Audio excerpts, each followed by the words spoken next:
네, 저희 오늘 2부 코너 바바리안 리서치 정희석 이사님 와 계시고 오늘 아마도 많은 분들 또 들어와 계시고 오늘 CPI 발표다 보니까 다들 결국 인플레이션이란 키워드에 대해서 많이 관심들 가지고 계실 것 같습니다. 그래서 오늘 평소 정희석 이사님과 함께 섹터에 관한 공부 또 기업에 관한 깊은 내용들 조금 다뤄봤었는데 오늘은 특별히 인플레이션 관련된 얘기들 조금 곁들여서 같이 얘기 나누면 좋을 것 같고요. 저희 구독자분들의 고민 조금 도움 드리기 위해서 정희석 이사님 지금 와서 계십니다. 네, 반갑습니다, 이사님. 네, 안녕하세요. 네, 안녕하십니까. 네, 앉자마자 바로 시작한 저희 글로벌 라이브. 네, CPI가 8.2 발표됐는데 컨센보다 약간 높은 수준인데 시장은 일단 충격을 상당히 강하게 받고 있는 모습이고요. 선물이 방금 전까지 플러스 0.1 정도였는데 지금 마이너스 2로 바로 직행하는 모습. 네, 저도 보고 있었는데. 네, 시장이 좀 충격적인 반응이네요. 네, 좀 어떻게 봐야 될까요? 시장 이런 반응들. 시장의 반응이요. 뭐 이게 돌파구가 언제 나올까 하는 그런 진짜 약간 한숨만 나오는 시장 상황인 것 같고 과연 진짜 인플레이션이 떨어지기나 할까 그런 막막한 상황인 것 같습니다. 이게 그냥 좀 제 개인적인 생각을 좀 말씀을 드리면은 이게 그런 것 같아요. 그러니까 예상치가 8.2였나요? 8.1이었죠. 8.1이었고 그게 8.2가 나왔고 맞습니다. 코어도 뭐 0.1 정도 차이 난 거잖아요. 네, 근데 이제 사실 뭐 그게 뭐 큰 차이라면 큰 차이고 작은 차이라면 작은 차이라고 할 수 있는데 뭐 예를 들어서 뭐 8.1 정도 예상하고 있었는데 이게 9가 나왔다. 그러면 너무 충격을 받을 수도 있겠죠. 근데 이게 8.1이었는데 한 8.2 나왔는데 이렇게 충격이 나왔다. 이거는 그냥 CPI에 대한 CPI 지수도 뭐 지수겠지만 시장의 심리나 시장의 환경이 정말 안 좋다라는 거를 보여주는 거 아닌가라고 생각을 하고 있습니다. 네, 그래서 저는 오늘 좀 준비한 내용이 뭐 제가 뭐 주로 산업이나 기업 얘기 많이 말씀드리잖아요. 네. 오늘은 CPI 발표도 있고 해서 좀 매크로 얘기 좀 드려볼까 하고요. 네, 오늘은 제 의견이 아니고 저희 바바리안 리서치의 외부 필진이 몇 분 계십니다. 네. 그 중에 굉장히 과거에 엄청 유명하셨던 전략가 분이 한 분이 계신데 네, 그분이 지난 8월에 저희 채널을 통해서 글을 하나 써주셨어요. 네. 그 내용을 좀 소개시켜 드릴까 합니다. 네. 이 글은 그냥 뭐 우리가 지금 요즘 시장 분위기가 하루 CPI가 어떻게 나오냐에 따라 등락이 왔다 갔다 하고 그리고 뭐 페드의 FOMC의 결과에 따라서 어떤 문구가 들어가 있냐에 따라서 되게 시장의 희비가 왔다 갔다 하는 상황이잖아요.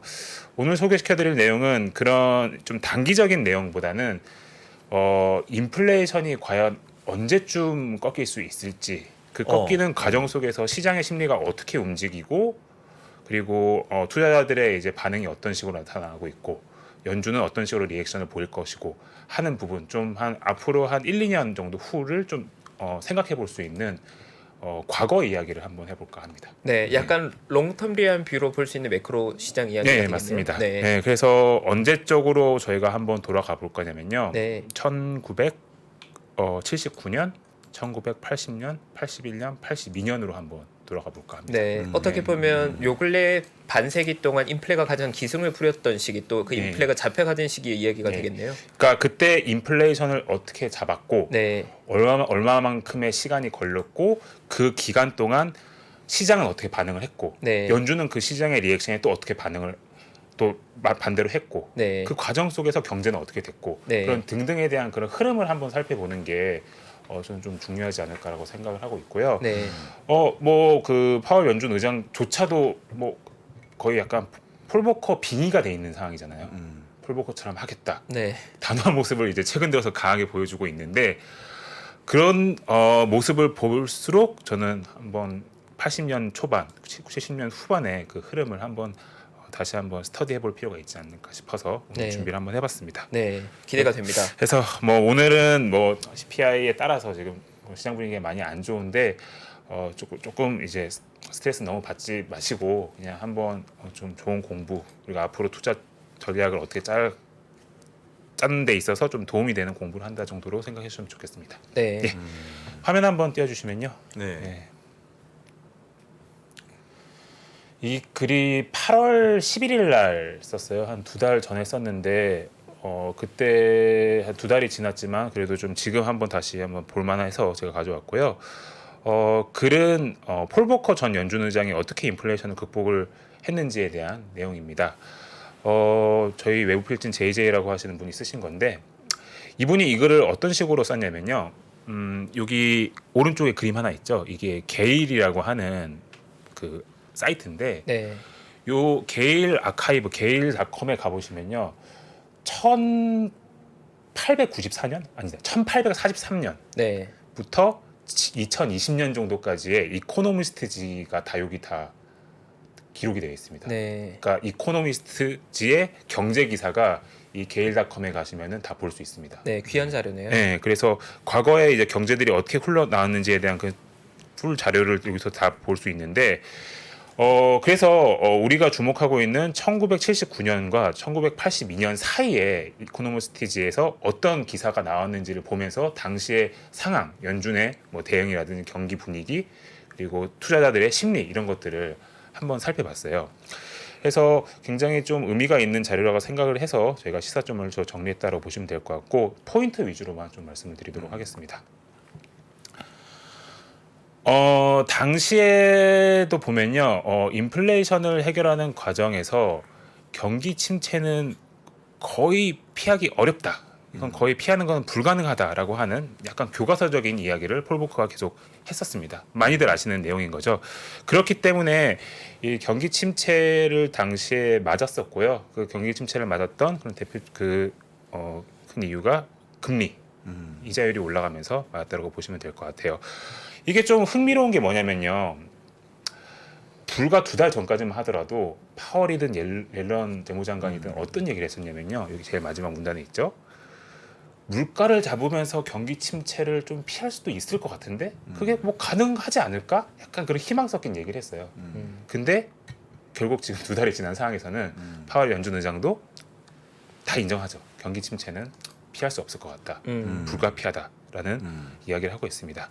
그래서 고질적인 지금과 같은 인플레이션을 해결하는 과정에서는 경기 침체를 과거에도 피하기 어려웠었고 그리고 지금 앞으로도 피하기 어려울 것 같다라고 하는 게 기본적인 흐름인 것 같습니다. 그래서 당시 경기 침체를 2번씩이나 맞았죠. 이 당시에. 네. 그래서 많이들 아시는 내용일 것 같고요. 그리고 이것도 역시 마찬가지예요. 통화량을 직접적으로 조절하는 정책이 물가를 낮추는데 효과적이다라는 이야기를 이제 폴 보커 당시 의장이 했었죠. 이거는 그냥 지금 연준에서 하고 있는 QT 양적 긴축을 당시에도 굉장히 강하게 했다라고 정도로 이해하시면 될 것 같습니다. 당시에 그 뭐 통화량을 굉장히 조정을 하면서 여기서 조금 눈여겨봐야 되는 포인트가 이건 것 같아요. 당시에 이렇게 금리가 통화량을 긴축을 조정을 하면서 굉장히 금리가 올랐고 경기 침체가 왔던 상황인데 흥미로운 거는 당시에 어떤 일들이 있었냐면요. 인플레이션이 그러니까 금리가 인플레이션이 정점을 찍고 내려온 적이 있었습니다. 네, 내려온 적이 있었어요. 그러니까 이런 식으로 계속 긴축을 하고 이제 통화량을 양적 긴축 조정을 막 초반에 세게 하면서 시장 금리가 여기 보시는 것처럼 내려온 적이 있었습니다. 잠시만요. 네, 시장 금리가 내려온 적이 있었습니다. 이제 14점 여기 보시면요. 80년 3월 기점으로 14.8%를 고점으로 물가 상승률이 떨어지기 시작했다. 이 부분을 좀 주목해 보실 필요가 있을 것 같아요. 근데 우리가 지금 기대하고 있는 게 다 이건 거잖아요. 그렇지. 그걸 기대한 거죠. 예, 인플레이션이 당시에도 14.8%를 찍고 내려오는 이것만 내려오면은 다 해결이 될 것처럼 다 생각을 하고도 있는 것 같아요. 좀 나이브하게 생각을 하면은. 근데 흥미로운 건 뭐냐면요. 이건 뭐 결론을 미리 말씀드리는 건데 1980년대 이 14.8%의 고점을 찍고 연준이 피봇이라고 불리우는 정책 전환을 한 시점이 언제냐면요. 언제 정도라고 예상하세요? 80년 3월 정도에 고점 확인하고 한번 인플레이션이 한번 떨어지기도 했었는데 언제 정도로 한 생각하세요? 1년 뒤에 혹시 80이나 3월 정도? 연말 정도? 네, 82년 10월입니다. 네. 그렇게 엄청나게 딜리했네요. 예, 네. 이게 저희가 좀 고민을 해봐야 되는 부분이에요. 예. 그 빨리 전환을 안 하는군요. 결론은. 예, 그러니까 당시에도 14.8%로 고점을 찍고 조금 떨어지기도 했고 뭐 경제가 악화가 되니까 많은 경제 전문가라든지 특히 그때 이제 행정부 같은 경우에도 카타 행정부였던 걸로 기억하는데 경우에도 선거도 있고 경제가 안 좋으니까 계속적으로 완화해라 계속적으로 긴축을 거둬라 계속 강조를 했었거든요. 물가 상승률도 떨어지고 있고 경기 침체가 오는데 그런 얘기를 했었어요. 근데 중간중간에 약간씩은 완화했었어요. 약간씩은. 네, 준비율 같은 거 조금 낮춰주기도 하고 완화했었어요. 근데 2년 정도는 요지부동이었다라고 하는 게 지금 이 상황에서 좀 생각을 해볼 필요가 있는 부분이 아닌가라고. 지금도 그렇게 할 수 있다는 거네요. 지금도 그렇게 할 가능성이 없지는 않다고 저는 보고 있습니다. 없지 않다 혹은 예. 좀 높다? 그러니까 뭐 시간이 많지 않아서 아니, 좀 많습니다. 많습니다. 네, 맞습니다. 미리 말씀드리면은 이렇게 좀 볼 수도 있을 것 같아요. 우리가 지금 8%대잖아요. 이게 뭐 다음 달, 뭐 다다음 달, 뭐 7에서 6% 정도 맞습니다. 떨어지면은 뭐 그 정도 물가 상승률이 떨어지고 아까 말씀드렸듯이 경제는 안 좋아질 게 뻔히 보이고 그러면 연준이 어쨌든 좀 시그널은 줄 것 같아. 완화적인 시그널은 줄 것 같아라고 기대를 많이 하시잖아요. 네. 근데 과거에 이 폴 보커의 사례를 보면요. 그런 시그널을 2년 동안 안 줍니다. 네. 이게 조금 지금 현재 시장에서 좀 무서운 부분인 것 같아요. 그래서 과거와는 우리가 분명히 환경이 다르고 우리가 다양한 요인들이 좀 다르죠. 그렇기 때문에 과거의 이런 예를 가지고 똑같이 우리가 앞으로 2년 정도 계속 이런 어려운 구간을 겪는다라고 단정지어서 말하기는 어렵지만 어쨌든 지금 파월이 이때의 사례를 벤치마킹을 하고 있다라는 거는 어찌 보면 좀 뻔해 보이는 거고 인플레이션의 흐름이 여전히 고점을 찍고 내려온 느낌도 아닌 상황에서 저는 좀 개인적으로 너무 조심을 해야 되는 시장 분위기는 한동안 지속이 될 것 같다라는 생각을 좀 하고 있습니다. 네, 그래서 참. 예, 뭔가 새로운 뭔가 좀 매크로적인 이벤트라든지 그런 기류 변화, 과거에는 없었던 변화가 있지 않으면은 어려운 환경은 한동안 지속이 될 가능성이 높다라는 게 지금 나타나고 있는 그 현상을 기반으로 판단하는 제 생각입니다. 네. 네.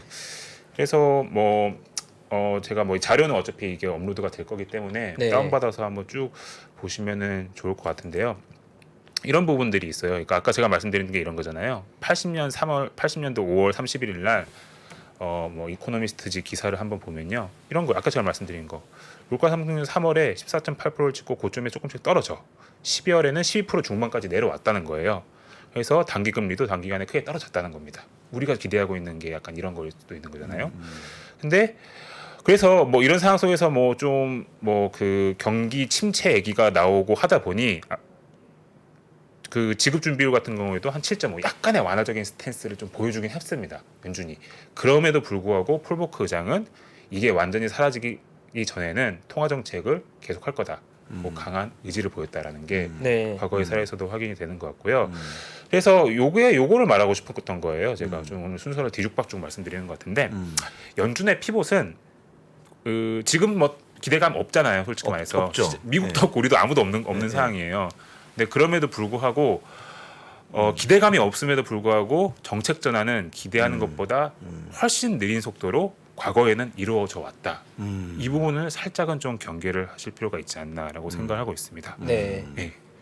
그래서 뭐 보시면은 또 예를 들어서 뭐 물가 상승률이 정점을 찍고 내려오기 시작하고 그리고 뭐 작년 올해 6월에도 잠깐 이런 흐름을 보이니까 반등을 했잖아요. 그때 유가가 떨어지니까 이제 금리 좀 내려오고 시장이 반등을 했잖아요. 그럼에도 불구하고 결국은 연준이 의지를 굳건하게 과거에도 가져갔고 요번에도 가져가고 있는 거잖아요. 네. 그런 흐름이 나타나면서 시장은 좀 다시 조정을 받고 있고 경기 침체, 경기 둔화 그런 부분들에 대해서 많이 걱정하시고 있고 요즘 주식시장의 분위기가 온통 그런 우려로 가득 차 있는데 또 이 폴 보커 의장의 과거의 사례를 한번 생각해 보면요. 네. 과거에는 W자형 경기 침체, 2차 경기 침체가 또 온다라고 엄청나게 미국에서 경고를 했어요. 예, 레이건 행정부가 뭐 경고하고 뭐 정부 차원에서는 이런 식으로 뭐 목표를 제시하기로 했었는데 그럼에도 불구하고 연준의 긴축은 지속이 됐다. 이런 내용도 확인하실 수 있을 것 같습니다. 네. 그래서 이게 이제 강력하게 좀 되게 좀 비슷한 부분이 좀 많다라고 느끼는 게 이런 것도 좀 있어요. 그러니까 이게 81년도 12월 달, 예, 또 한 1년이 지났음에도 불구하고 계속적으로 로드 투 리세션, 경기 침체 온다, 되게 세게 올 거다, 막 계속 얘기했는데, 예, 연준 FRB는 계속적으로 강력한 긴축을 유지를 해왔던 거고 이때 어떤 일이 있었나? 재고가 굉장히 많이 늘었었습니다, 기업들. 네. 지금의 약간 모습도 약간 비슷하죠. 네. 그리고 당시에 또 이런 당시에 2차 경기 침체가 연준이 일으킨 측면도 굉장히 커요. 많이들 아시는 것처럼. 네, 계속적으로 이렇게 금리를 타이트하게 가지니까 연준이 일으킨 부분도 굉장히 크거든요. 그걸 알면서도 계속적으로 강력한 긴축을 유지했다라는 부분이 뭐 저희가 과거에서 좀 배울 수 있는 좀 교훈이 아닌가라고 생각하고 있어요. 그래서 이 내용의 결론은 82년도까지 거의 내내 경기 침체와 긴축이 지속이 되다가 결국 82년 10월 달에 이코노미스트지가 약간 선언 비슷하게 기사를 냅니다. A smile from Mr. 보커. 예, 이제 보커가 승리를 했다. 폴 보커가 승리를 했다라는 거죠. 그래서 볼커 의장이 한 82년 이때쯤 인플레이션을 제대로 잡기 시작을 했던 거고요. 정말 물가 상승률이 정점을 찍고 약간 내려온다 그런 기대감을 가지고 80년도 3월 달에 가지기 시작하고 2년 반 후에 결국 긴축이 이루어졌다.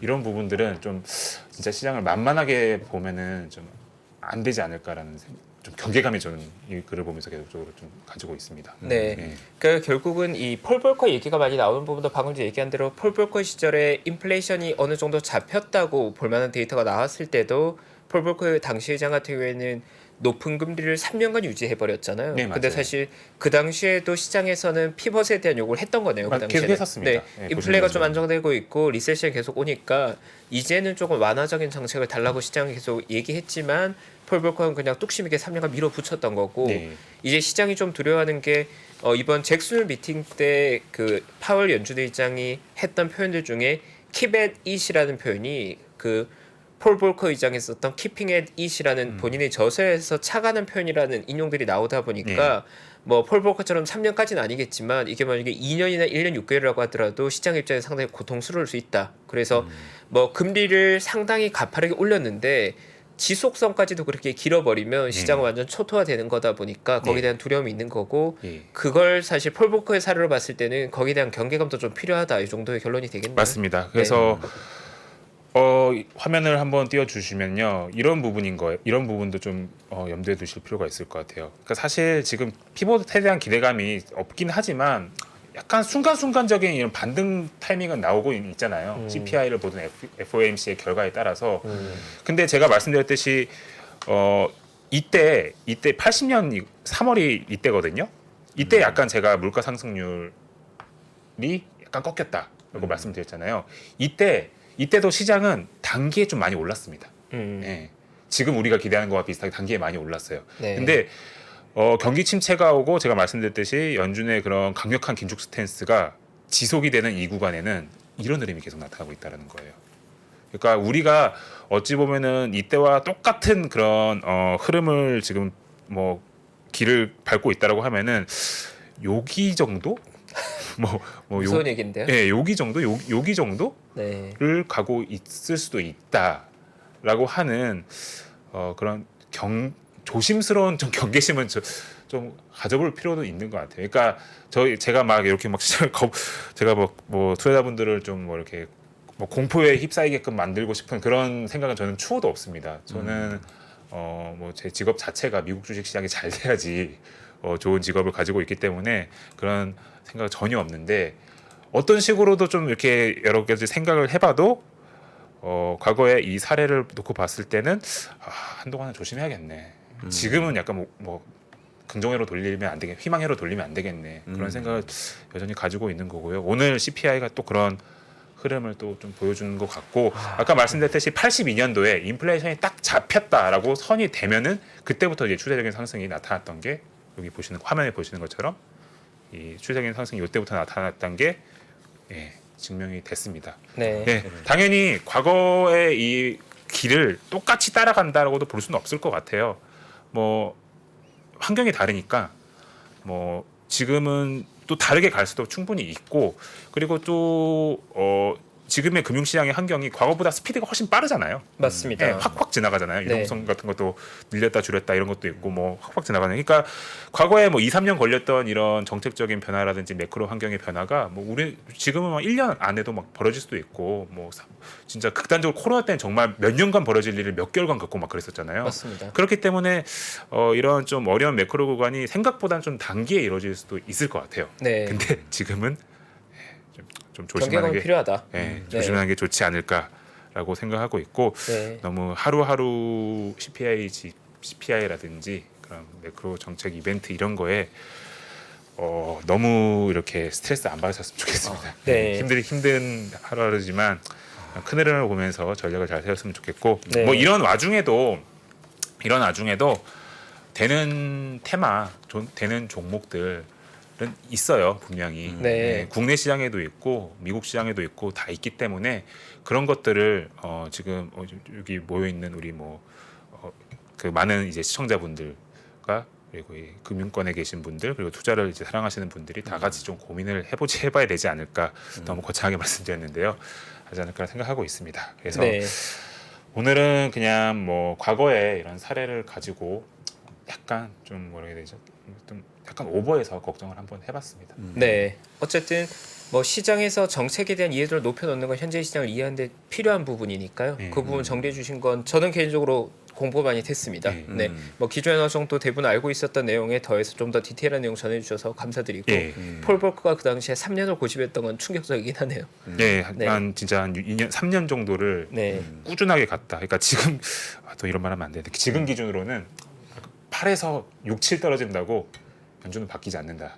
이런 느낌인 것 같아요. 한 2, 3 정도, 3, 4 정도는 떨어져야지 우리 좀 스탠스 바꿔볼까? 이럴 수도 있다. 예, 뭐 과거와는 환경이 다르기를 저는 정말 간절히 기도하고 있습니다. 네, 네. 감사합니다. 네. 어떻게 보면 그 바바리안 리서치에서는 섹터나 종목 어떻게 보면 저희가 탑다운 방식의 투자와 바텀업 투자 중에 바텀업에 좀 더 가까운 스타일인데 오늘 탑에서 볼 수 있는 매크로 내용 공유해 주셔서 도움이 많이 됐고요. 네. 네, 오늘 또 사실 CPI 발표된 이런 날 지수까지 많이 빠지면 네. 증시에 참여하고 있는 저희 다 마음이 약간 무겁잖아요. 네. 네, 오히려 좋은 내용도 나눠주셔서 너무 감사합니다, 이사님. 예. 네, 네. 감사합니다. 네. 감사합니다, 이사님. 고맙습니다. 네, 저희 그 정희석 이사님과 함께 일단 시장의 정책에 관한 이해도 좀 높인 이야기를 나눠봤고요. 어떻게 보면 오늘 CPI 발표하고 나스닥 선물이 3% 이상 밀리고 있는 상황이다 보니까 내용 다소 좀 집중에 어려우셨던 분들도 있을 것 같습니다. 개략적인 내용을 조금 말씀드리면 일단 사실 저 역시도 2011년도부터 증시에 참여해서 지난 10년이 조금 넘는간 시장에 참여해 왔지만 제가 참여했던 과거의 10년은 시장을 비유하자면 우리가 자전거를 탈 때 뒤에서 밀어주는 테일윈드가 계속 왔던 것 같아요. 그래 내가 페달질을 하는 것보다도 정책이 더 많이 밀어줘서 더 쉽게 앞으로 쭉쭉 나아갈 수 있는 환경이었는데 2022년이 되고 처음으로 역풍이 오고 있는 거죠. 과거의 10년간 우리 시장의 투자자들은 자전거 페달만 열심히 밟으면 바람이 많이 불어주면 앞으로 쭉쭉 나갈 수 있었는데 지금 역풍이 불다 보니까 페달을 잘 밟는 투자자들, 종목 선택이 뛰어나거나 트레이딩이 뛰어난 투자자들도 역풍이 불다 보니까 앞으로 가지 못하고 오히려 뒤로 밀려나고 있는 그런 상황이거든요. 근데 과거에 이런 케이스가 가장 유사하게 나타났던 게 1980년대 초다 보니까 그 당시의 정책 얘기들 특히나 폴 볼커 얘기가 많이 나오고 있고 아마도 잭슨홀 미팅 당시에 지금의 연준 의장인 파월 의장이 킵 잇이라는 표현을 쓴 거에 대해서 폴 볼커의 냄새가 너무 강하게 난다는 이야기가 많이 나오고 있는데 오늘 이제 정희석 이사님 나눠준 스토리도 폴 볼커 당시에는 인플레가 안정되고도 거의 2년이 넘는 기간 동안 높은 금리가 유지됐다는 이야기를 전해주는 겁니다. 근데 이제 저의 개인적인 생각을 조금 더하면 저는 약간은 다르게 보고 있는 게 그 당시는 미국 연준이 굉장히 독립적 의사결정 기구였다면 최근에 사실 예전보다 조금 더 유연한 의사결정이고 행정부와도 소통하고 있는데 최근 사실 바이든 의지를 보면 뭐 중간선거 직전이라 그러면 또 있겠지만 경기 침체에 대한 걱정을 그다지 할 필요는 없다. 굉장히 슬라이트하고 얇은 경기 침체 이야기를 하고 있거든요. 과연 현재의 파월 연준 의장이 뭐 과거처럼 침체가 아무리 가더라도 인플레이션과 난 죽을 때까지 싸우겠어 스탠스로 갈 수 있을지 퀘스천 다 붙는 것 같고, 뭐 리스크 관리도 중요하지만 또 너무 비관적으로 볼 필요는 없지 않을까. 그 정도가 균형 있게 조화해서 보면 현재 시장에 조금은 도움이 될 것 같습니다. 저희 잠시 광고 보고 돌아와서 부사장님 관계 인플레 관이야기를 조금 더 이어가면서 개장 시황 함께 체크하겠습니다.